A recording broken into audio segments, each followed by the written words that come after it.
Transformers, more than meets the eye.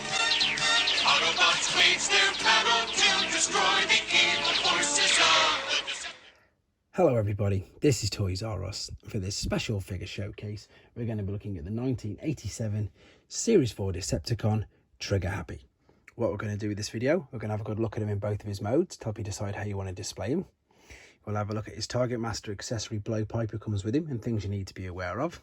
We'll also do a comparison with him and the newer version of him that was released in 2016.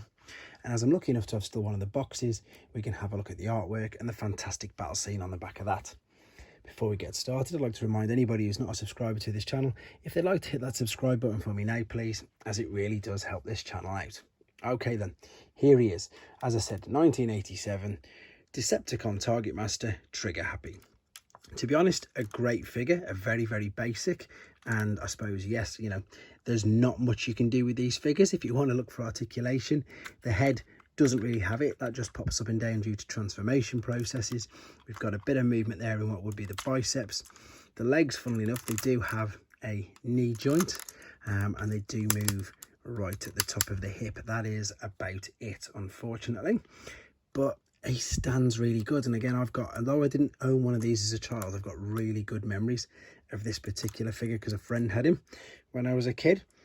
They're so basic, the original Targetmasters, but they just look so good. Of course, the main problem and things to look out for, you can already see that even, I suppose this is my better conditioned one, the plastic itself, it's not like sun damaged, it just has this horrible tendency to literally just change colour, and it's really apparent on this particular one I've got.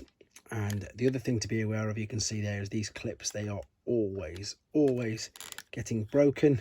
So that's a massive thing to be looking out for if you have to one in really good condition. But it just seems to be, it's in the plastic. It's a bit like some of the whites. See, with this one, it's even worse. It's weird because on the one side it's fine. It's not sun damage at all.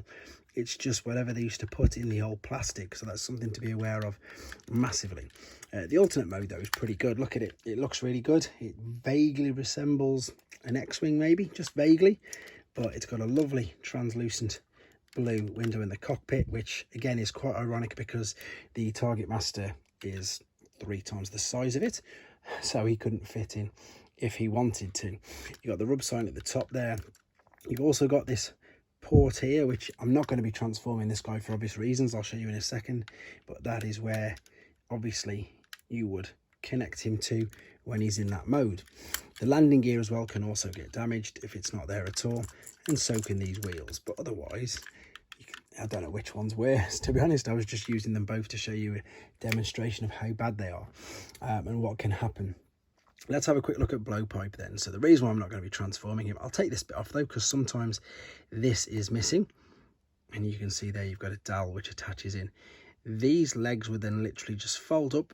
You'd roll them around, but they get, see there's a little stress mark there already. So they'd fold over, and then you would be able to attach this in the top of, well, pretty much again where it was, to be honest.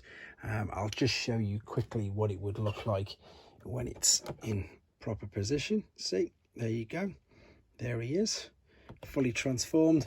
But that's the biggest thing, A, if he's missing first and foremost, but B, if he's not missing, it'll be the condition that he's in. So just in case you're not sure, these leg parts will come out, and then this tab there would just slot into the front, and the leg bits are on the top. But there he is. As I say, he is super basic, I suppose, but most of the Targetmasters and Headmasters were.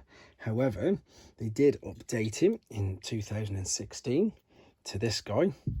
And this guy, you know, of course, he's got more articulation, and I know it sounds silly, but I still prefer the original. I mean, he's way bigger, and what they did was they lost the gimmick and they made him into a Headmaster rather than a Targetmaster. So for me, still don't understand it, to be honest. But right, let's move these guys out of the way and have a look at the box. So there is the original artwork we have of him, and he looks really good. Even got the details there, you know, round about where the chest and the engine part is. There's the transformation process, and then on the back, somebody's already had the robot points, unfortunately, but because it was 1987, which was the year of the Headmasters as well, they're the ones that take the main focus on this particular picture. So you've got, of course, the Autobot leader, Fortress Maximus, and the Decepticon, sorry, Autobot headmaster leader, and of course the Decepticon headmaster leader, Scorponok. Monster Bots, Mindwipe, Chrome Dome, Brainstorm, etc. Great era, a really fantastic year in my opinion. 1987 was just a very good year for the figures. Yes, they went all plastic. Yes, they went, as I say, a little bit basic, but for me, the gimmicks and the fun that I remember having, I suppose, is what it's about, really, isn't it? It's about it's being aimed to be a toy. So there you go. Hope you enjoyed looking at him. I hope it helped you with things to be aware of, to look out for. As again, remember, this isn't always sun damage. This is sometimes just what the plastic, unfortunately, tends to do. So hope you enjoyed looking at him, and of course, please take care. Thanks for watching. Like and comment, and don't forget to subscribe.